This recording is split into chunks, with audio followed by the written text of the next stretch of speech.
Hello and welcome to the Lend Hoping Nothing podcast. I'm Michael Humphreys. Happy to be talking to you today. This is episode 28. And today I want to talk about, we're going to call this Lucrum Cessans Part 2. Because I don't often watch my own videos because I had to listen to myself once already. And after watching my video, I noticed that it cut off about 10 minutes early. And then also the video was very choppy. And so I switched over to my other video camera. So we'll see how this goes. But yeah, I was going to talk a little bit more, finish up that discussion I had. And I've been reading a lot about about equity in particular. And one of the things I've been reading has been interesting essay by Santiago Vigo, I think's his name, where he talks about how St. Thomas understands equity. Equity according to St. Thomas Aquinas in the book The Concept of Use and the Nature of Law in St. Thomas Aquinas. It's been a really interesting read. It's kind of got me thinking about all the different aspects of this, because one of the interesting things he brings up there is that one of the things is that Cajetan departs from Aquinas, especially on equity, but seemingly more so on justice generally as well, which helps me kind of think through like why Cajetan's reading of Aquinas doesn't seem to fit with Aquinas. The author of that essay, Santiago, spends more time talking about Suarez and some other authors than he does about Cajetan. But he did cite a few things which I thought were quite interesting. And I'm becoming more and more convinced that a lot of this is this discussion of loss and avoiding a loss or things is really a matter of equity rather than sort of like strict justice or restitution, more properly, I think. So yeah, the question is kind of like, well, how do you understand Lucrum Cessans trying to get back to Aquinas? Because it's much more difficult, I think. And Santiago in that essay, he kind of draws out how some different senses of equity and the different ways that it's been interpreted over time. And so, equity in sort of the modern secular sphere is like everyone's got the same amount of stuff, or equality of outcome, or something like that. Other versions of equity is like mercy trumping justice, or the one that he talks about with Suarez in particular is that equity strictly isn't a virtue; it's actually an act, and it's a judgment that a particular law is not obliged in conscience under some sort of concrete circumstances. And so it goes to a very particular very casuistry way of looking at, I think, law and very concrete particular circumstances. But the way that Aquinas definitely understands it is that it's almost like a fuller expression of justice, but it's part of justice. Santiago goes so far as to say, well, equity is really justice in its fullest sense, which is an interesting way of putting it, because the way that Aquinas seems to typically talk about it is with respect to legal justice. So, the human person, the legislator, confronted with the principles of natural law, has to formulate some, oftentimes, either deductive conclusions from natural law or some sort of determination from the principles of natural law, giving them concrete form to be applied.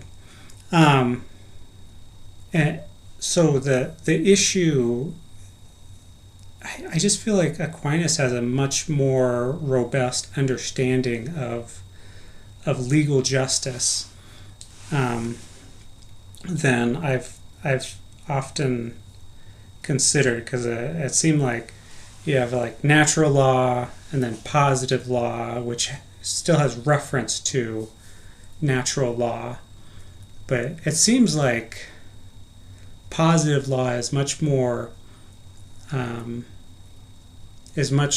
has a much stronger foundation for Aquinas. But that's all stuff I'm still trying to work out. But it's odd that it's like equity concerns legal justice, and so rather than something like natural justice, I guess. Would there ever be a case where you have equity concerning natural justice? Is that something even possible? In which case it seems like justice in this fullest sense seems a little bit more difficult to justify. But in any case, because one of the things that got me was that Aquinas talks about equity in terms of legal justice, and an example he gives is that as a matter of justice, you should return a deposit to the depositor upon request, but you can refuse to do that as a matter of equity if he's a madman and is going to go out and kill someone, or if he's going to start an insurrection against the community. And that kind of was surprising to me, because I had thought that sort of restitution that is due is something that is of the natural law, and so I guess it would probably be it's got to be like a conclusion or just a determination of the natural law when you hand over something for safekeeping to another, and the justification of that is the common good. And so I could think through that a little bit more, but I'm going to stop before I go on. I want to get back to Lucrum Cessans. So profit ceasing. And so there's this idea, there's this challenge where you have the case of restitution that Aquinas brings up between, the seed having been taken out of the earth and then like the person who has money, but they don't really have the money. They have a claim to the money, and so it's a much more different case. And and this is kind of gets into what do we mean by like the ontological thing that he loses, because Aquinas talks about, you can take the thing actually or take the thing virtually, and in this question, the second question, or the question 62, article 4, from the second part of the second part, and he talks about so you can the one who's on the way has it virtually even if he doesn't have it actually. And so like if you have a tree and an apple is growing on it, you can talk about, oh, there's the apple there, and so if he dug up the tree, I guess, he would be taking, the thief would be taking not only the tree but also the apple, but and virtual, I guess. But the issue with that though is that the apple is actual. Like if you're gonna tie this ontological thing to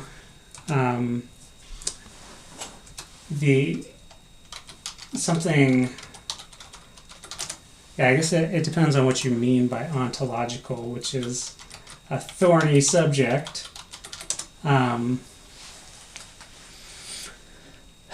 Because it's like, well, when he digs up the seeds, what exactly does the thief owe him? Okay, so he owes them the seeds back, but does he owe, like, what part of the harvest does he owe? Is it just like the partially grown plant? Well, then you're not talking about the virtual harvest. You're talking about the harvest having already been actualized. And so it's, you don't, it's not it's not anything virtual, it's something actual. And so in what sense does the farmer have the harvest virtually? And what exactly is virtual about it? Because in the commentary on the sentences, he addresses the same question. And so he says, well, what is due is not like the whole harvest, but what the field typically generates. And so I think that's how you can kind of relate it to what he says, like the virtual. So he has that harvest virtually because he's on the way to it. And there's something about being on the way which is central to this, because in the case of the creditor who doesn't receive his money back in time, like if you look at it with respect to the substances, the actual existent things, the farmer has that thing in the field that's growing, whereas the creditor, he just doesn't have anything. All he has is the claim to the money that he's owed. Like the debtor may not even have that money for whatever reason, whether fraud or he wasn't able to get it, or however you want to parse that out. And so it's like, well, what's this ontological thing that he's supposed to have virtually? And so there, I think there's something there, and it has to be related to this, his claim to the money, which may not exist. Like he doesn't have a claim to any specific coins or dollars, or whereas like the farmer does. He has a specific claim to these seeds. So the virtuality of it has to be associated with his being on the way, and his sort of intention to use that for a profit, and that he, and like they think this goes back to the way that he talks about the benefice in question 62, article 2, response to the third or fourth objection, I can't remember. And then also going back to just the logic of property in general, that it's for the sake of making a living, because the farmer is he's making that harvest in order to make a living, and so there's a restitution due there because of the loss caused to my pursuing this good of making a living, and so there's a violation of a use or a right there, because you're stopping me from making a living in all those cases.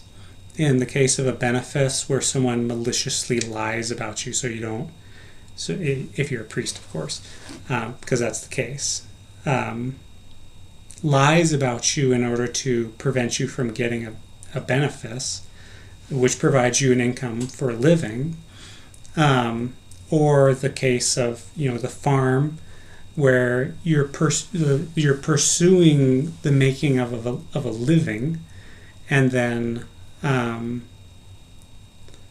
the trader or whoever it is who has the money, who's going to use that to generate some sort of profits to make a living. I think that is probably the connection that makes those coherent. Because, for example, the person who maliciously lies about you, like, he doesn't owe you the benefice. He owes you something to kind of make up for it. Sort of the income,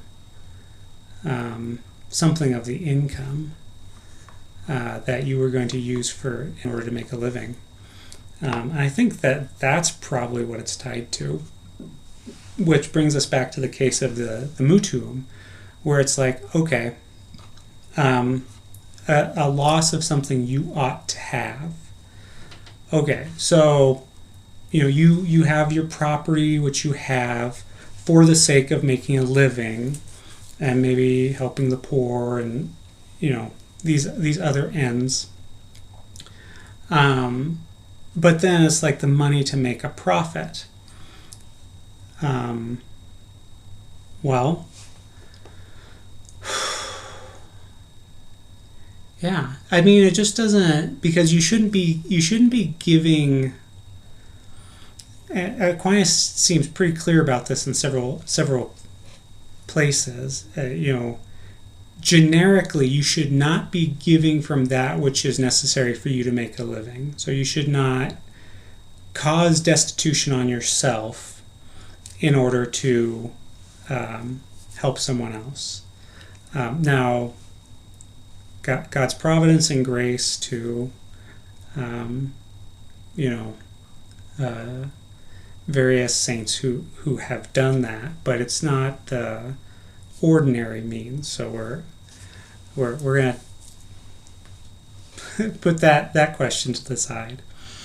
Like, you shouldn't reduce yourself in general to destitution in order to allow to be generous towards other people, and he says that in several places. So you need to provide for your own well-being, and in fact that's a precept of the natural law, is that you supply your own needs. And so it could be a violation of the natural law to do that. And so Aquinas does admit that it's kind of it's a sort of a loss, because you're not getting that profit, but it's not a loss you can pass on to the lender. And so it's not something that you can it's not something that you ought to have, because you ought not to sell something that you don't have. And so there's a real radical difference in the ontology there, I think, and a very big difference in those cases. And so I don't think it's a case of restitution, and I keep coming back to this, because restitution is restoring, building back up after a loss that you have occasioned or caused.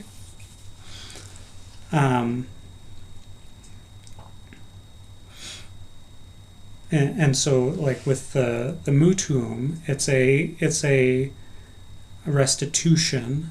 So you're restoring the person back to the property that they gave you. So you're building them back up. Is kind of the etymology of the Latin terms. And so it's a response to a loss, whereas preventing a loss is sort of like a prior consideration. And so especially in that question, he's talking about like before the loan, before you make that loan, before you've suffered anything, before you've handed over anything. You sort of say, okay, well, you're going to cover this, and I think that makes sense in the context of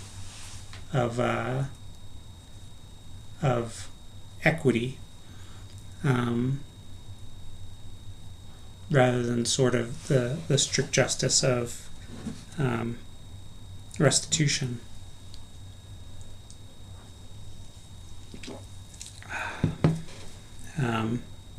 And especially, I said this in the prior video, the fact that he says, to sell, it's like you're passing it on to him, you're handing it over, you got to pay for this. I think is a different sense. And so that's Lucrum Cessans. And this idea is closely tied to the idea of opportunity cost, in modern economics at least. And I think that Aquinas is probably separating those more than we think. Because the idea that he has in sales, where there's this kind of a special loss that the seller suffers, that seems like something like opportunity cost there. And I think that the higher principle of equity there is that, and I think this goes back to legal justice versus natural justice. So it doesn't seem that exchange necessarily is something that proceeds from natural law, but at least this is the way he seems to be putting it, is that it was kind of invented for the sake of mutual advantage. And so it seems like there he's identifying the intention of the legislator. So it's part of the jus gentium, Tintium, I don't know. The law of the peoples, as it's translated into English sometimes. And so it seems like he's identifying the intention more than the letter of the law there. Whereas normally you would want, exact equality in giving and receiving, or in, giving and receiving.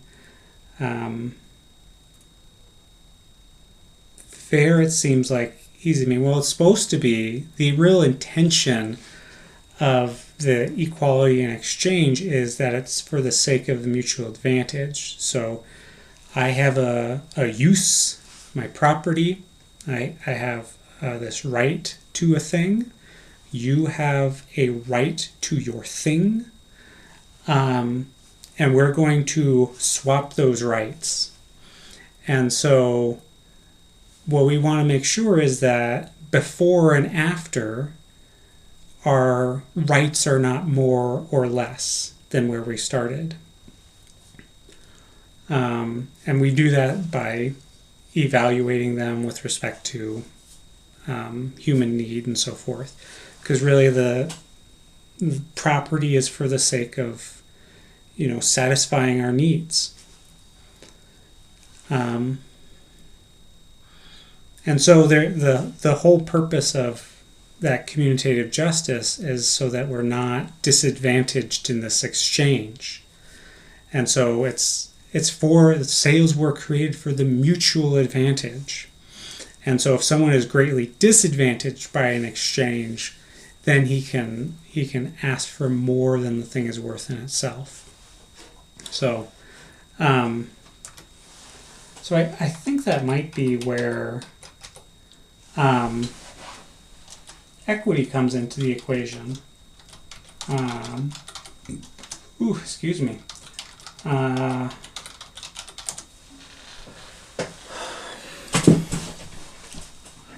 And then also, I've been thinking a lot about equity. If you couldn't tell, like the question of a living wage, that seems to be a question of equity, which is not contrary to justice, but it's something.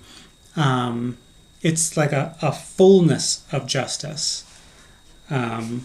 because the whole reason that people, like, you can consider it in a strict commutative justice sense, where people are, exchanging their labor, what they generate from their labor, for some sort of wage. And so you could have a strict equality there, but the whole reason that wage contracts exist is so that people can obtain enough in order to live, so they can make a living from it. And so it's a matter of equity. The fulfillment of what these wage contracts are supposed to be for, that they have enough. And so, but it goes back to, things like Leo the 13th says, where, there's a certain level of frugality, so it's not like everyone should be millionaires with sports cars and gold toilets and things, but that you live humbly and frugally. So, beginning to think about equity, law, natural law, how it all fits together, it's really starting to coalesce a lot of things and bringing it all into one.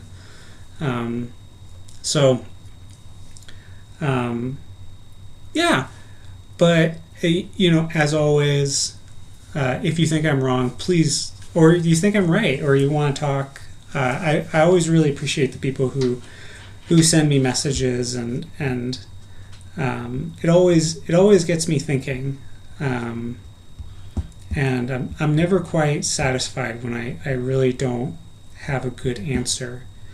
Like Lucrum Cessans has been something that I've been mulling over for a long time, and whenever I've arrived at a better solution than I had before, I'll always come up with more objections and try to push it farther so I can get to the ultimate answer.